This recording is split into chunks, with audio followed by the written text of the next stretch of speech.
Boa noite e muito boa noite a você que nos acompanha do Brasil, de tantas partes do mundo. Nós chegamos aqui com Além da Notícia, direto de Brasília. É uma satisfação mais uma vez poder ter o privilégio de entrar aí na sua casa. Muito bem, o tema do nosso programa de hoje é migrações e direitos humanos. Para começar, eu gostaria de dizer o seguinte: o Brasil está entre os países que apresentam os mais altos índices de reconhecimento das solicitações de refúgio, com uma média de aceitação de 35% dos pedidos. Mas nós estamos vivendo no mundo atual uma onda de refugiamentos e de pessoas que partem de seus países por vários motivos raciais, políticos, sectários, por tantas razões, saem de seus países angustiados, com a alma apertada, buscando refúgio em outras partes do mundo. Como isso acontece, por que está acontecendo, em que medida e o que está acontecendo com o mundo é o que vamos conversar no programa de hoje. E para isso nós queremos já aqui saudar o Dr. Marcos Guerra, que é advogado, membro da Comissão Brasileira Justiça e Paz. Mas mais ainda, que história bela. Boa noite para o senhor. Boa noite, senhor Ronaldo. Boa noite, telespectadores. É com prazer que vamos discutir um assunto muito importante politicamente, muito importante do ponto de vista dessa grande irmandade que nós somos, os homens do mundo inteiro, e onde há muita informação contraditória. Eu acabo de ouvir de surpresa que o Brasil tem excelentes índices e eu vou demonstrar que é verdade, mas também em outros aspectos não é bem assim, e que poderíamos fazer muito melhor como país hospitaleiro, mas mais do que isso, como um país formado de imigrantes e que mudou de atitude, que agora não aceita mais. Aliás, grande parte da nossa formação é de imigrantes, pessoas que vieram de outros países. Mas bem, o senhor é também atualmente vice-presidente da OAB no estado do Rio Grande do Norte. Anos atrás fez parte dos movimentos estudantis em Natal. Ainda adolescente, trabalhou como jornalista na Rádio Rural de Natal, emissora que na época ministrava cursos à distância de educação básica. Teve participação no movimento De Pé no Chão, Também Se Aprende a Ler, desenvolvido pela Prefeitura de Natal entre 61 e 64. Programa esse que alcançou repercussão em todo o país. Em 63, o então estudante Marcos Guerra, de Direito, foi um dos coordenadores da experiência As 40 Horas de Angicos, que tinha à frente o educador Paulo Freire, e movimento esse que levou o senhor para fora do país refugiado, né? Exato. Exilado político. Exilado político. Bom, depois o senhor morou em Paris como exilado político, depois foi para a África, fugindo da Operação Condor, aliança dos governos militares de países sul-americanos, que objetivava a eliminação de opositores. Com essa história toda, eu tenho que perguntar para o senhor, me diga uma coisa, o senhor se lembra de tudo isso ainda com perfeição? 40 anos atrás? Claro, 50, 40 anos atrás, claro que é aquilo que a gente vivencia profundamente. O Evangelho manda perdoar, o Evangelho não manda esquecer, é diferente. Nós temos que lembrar para que não se repita. Mas lembro perfeitamente, lembro de fatos, de pessoas, de nomes, mas sem nenhum rancor e com o perdão total e uma luta constante de denúncia para que isso não se repita. Bom, deixa eu começar aqui ponto por ponto. O senhor trabalhou como adolescente ainda, já atuando como jornalista num programa da Rádio Rural de Natal, que hoje pertence à Canção Nova, lá em Natal, no Rio Grande do Norte. Cursos à distância de educação básica. Foi uma experiência prazerosa essa? Claro, foi aí que nasceu a escola radiofônica, foi aí que nasceu o MEB, Movimento de Educação de Base, no Movimento de Natal. Uma experiência prazerosa, um jovem com 17 anos de idade. É a minha primeira carteira profissional, é a carteira de jornalista que eu guardo até hoje com uma experiência de vida que muito me honrou e que muito ajudou na minha formação. O que foi o movimento De Pé no Chão Também Se Aprende a Ler, desenvolvido pela Prefeitura de Natal entre 61 e 64, antes da ditadura? Exatamente. No Rio Grande do Norte, simultaneamente, houve 3 grandes trabalhos de educação de base. O primeiro foi o da Igreja Católica, que se transformou no MEB, Movimento de Educação de Base, tendo como base a Rádio Rural. O segundo foi da Prefeitura de Natal, De Pé no Chão Também Se Aprende a Ler, um esforço grande para, em cima de escolas, embaixo de telhados de coqueiro, de palha de coqueiro, acolher a população pobre dos bairros periféricos de Natal. O que contava não era o uniforme e nem o sapato, a elegância, e nem a própria estrutura física da escola. O que contava eram os conteúdos. E eu tive a honra e o prazer de dirigir, no Rio Grande do Norte, aquela que foi a primeira experiência das 40 horas de Angicos, onde Paulo Freire demonstrou que com um custo inferior a $50 por cabeça e com um tempo máximo de apenas 40 horas, adultos, jovens e adultos, podiam se alfabetizar. Ou seja, ficou demonstrado que se nós temos hoje no Brasil 40 milhões de analfabetos, isso é uma vontade política de mantê-los analfabetos. Me diga uma coisa, o Brasil, depois de uma experiência como essa que o senhor nos conta, depois dessa experiência, as 40 horas de Angico, de Paulo Freire, o Brasil não aprendeu, parece que não aprendeu nada ainda com essas experiências antigas? O Brasil aprendeu, a população sabe que não deve perder a confiança e toda vez que se oferece a possibilidade, ela acredita de novo e frequenta de novo. Agora, o Brasil oficial, os detentores provisórios do poder, no nível federal, estadual, municipal, aí sim, não estão interessados em soluções baratas e naquilo que o Paulo Freire sempre chamou universalizar o direito à educação. Porque, imagine, vou resumir, em Angicos, quando nós trabalhamos, havia 800 eleitores. 40 horas depois, havia 300 novos eleitores. Isso desequilibra qualquer curral eleitoral. O programa, quando Paulo Freire foi para o Ministério da Educação, a convite do João Goulart, em 3 anos, nós alfabetizaríamos 6 milhões de brasileiros.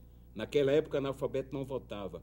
De repente, em 3 anos, 6 milhões de novos eleitores estariam aptos a escolher bem um. A escolher bem e a dizer, enquanto cidadão, o que é que os governos devem fazer em relação a todas as questões sociais.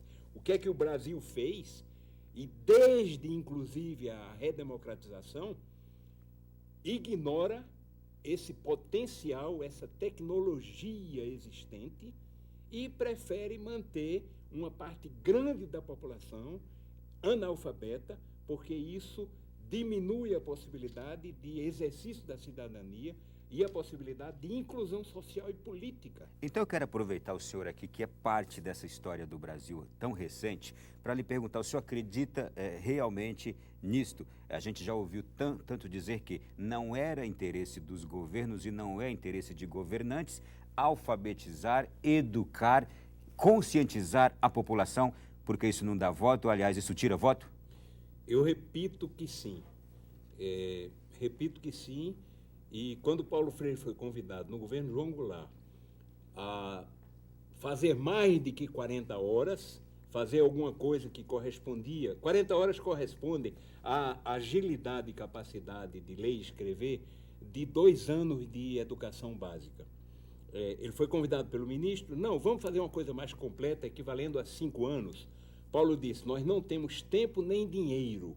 Primeiro vamos universalizar o acesso, o direito à educação. Depois é uma segunda fase. Pode até começar e já os que terminaram a primeira fase, podemos passar para a segunda fase. Mas ele não quis se perder. O que é que aconteceu no Brasil? E isso desde a redemocratização, perdemos o bonde da história e se tenta uma série de outras coisas que são aparentemente mais completas, mas porque são mais completas, são mais longas, são mais caras, há um abandono, porque não responde ao interesse, e o que é mais dramático, os conteúdos não são os conteúdos que o MEB trouxe, que é a campanha de pé no chão, ou que o Paulo Freire, que são os conteúdos de uma pedagogia do oprimido, ou de uma pedagogia de libertação, de uma pedagogia de esperança. São os conteúdos decididos por alguns burocratas que escrevem cartilhas com os valores deles, com as palavras deles, e isso não dá outra coisa, dá o que o estatístico chama de evasão escolar e que, de fato, é abandono. É alguém que começou, investiu e, mais uma vez, foi expulso da escola. Muito bem. Gente, é só um aperitivo do nosso programa de hoje. E eu quero mais uma vez, eu quero cumprimentar e agradecer Marcos Guerra, que está aqui conosco hoje. Mas vamos entrar agora a fundo também na nossa temática. Esta luta do senhor no início da década de 60, junto com Paulo Freire, acreditando nesse projeto de alfabetização, foi a causa do seu asilo político em Paris? É exato. O Exército, uma parte do Exército, claro, menos de 5%, entendeu que a alfabetização era subversão, entendeu que era estar a serviço de um plano de Moscou para transformar o Brasil num país comunista. Era muito fácil de criminalizar, então foi criminalizado o Movimento de Educação de Base, o MEB da Igreja Católica, foi interrompido, tornado mais difícil, foi criminalizado o trabalho então da Prefeitura de Natal e foi criminalizado o nosso trabalho com Paulo Freire. Eu recebi com Paulo Freire vários dias de prisão e outras coisas na prisão que aconteciam, repressão violenta e processos. Mas o Superior Tribunal Militar, por exemplo, no meu caso, como no de Paulo Freire, trancou a ação penal somente em 1968, dizendo que a alfabetização não era uma atividade subversiva, bem ao contrário. Então, aqueles que até hoje não retomamos isso, os governos que não retomaram, prefeituras, estados ou governo federal ou organizações não governamentais, estão dando razão aos militares que reprimiram. E por que reprimiram? Dentro de uma ótica enganosa criada pela Guerra Fria. Era a Guerra Fria daquela época, que a gente já esqueceu, quem fazia com que alguns valores estavam atrapalhados. Eu, no meu caso, tive alguns habeas corpus, consegui sair para Paris, onde obtive uma aceitação como exilado político. Depois, alguns anos ensinei numa instituição importante, criada pelo padre Lebré, do Grupo Economia e Humanismo, e a partir daí começou a repressão de novo a se incomodar, porque nós que estávamos fora lutávamos também pela redemocratização, e começou a Operação Condor a procurar algumas daquelas cabeças para eliminar fisicamente. Em 71 eu tive que me mandar para a África Negra, onde fiquei 7 anos, até que as coisas se acalmaram um pouco, e 7 anos depois voltei para Paris, continuei na luta aí pela anistia e pude voltar para o Brasil quando foi possível. Bom, quando foi que o senhor voltou para o Brasil? Eu voltei em 87 somente. Poderia ter voltado em 79 com a anistia, mas um mês antes tínhamos voltado, eu com a minha família, e fomos presos na chegada. Era 2 meses antes da anistia, e então não havia condições psicológicas para a família de voltar imediatamente. Eu também tinha compromissos profissionais. Então só voltei em 86, num trabalho com as Nações Unidas, e em 91 fui convidado para ser secretário de Educação no Rio Grande do Norte, da mesma secretaria da qual eu tinha sido expulso pelo golpe militar, e então pude retomar alguns desses trabalhos. Muito bem.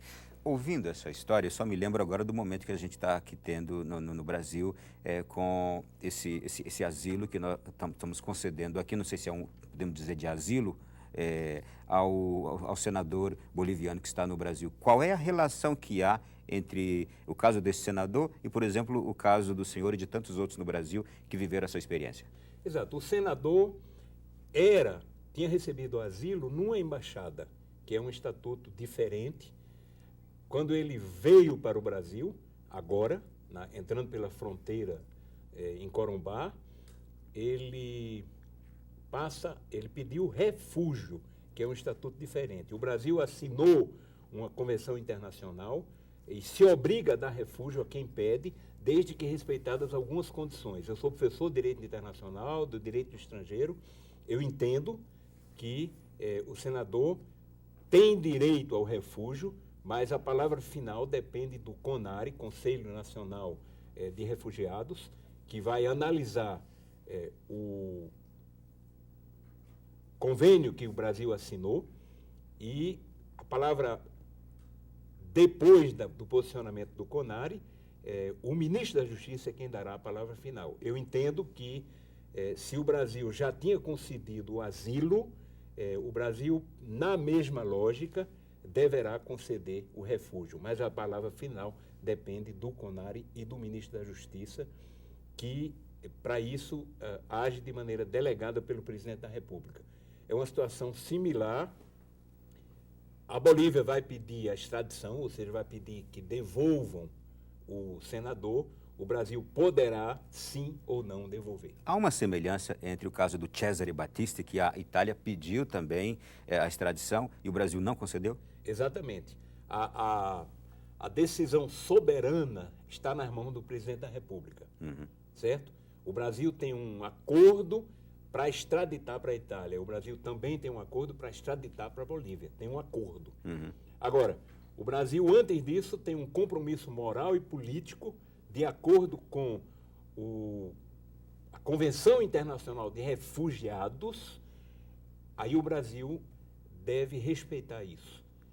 Por exemplo, o senhor disse que o Brasil tem um dos melhores índices de aceitação quando se pede refúgio.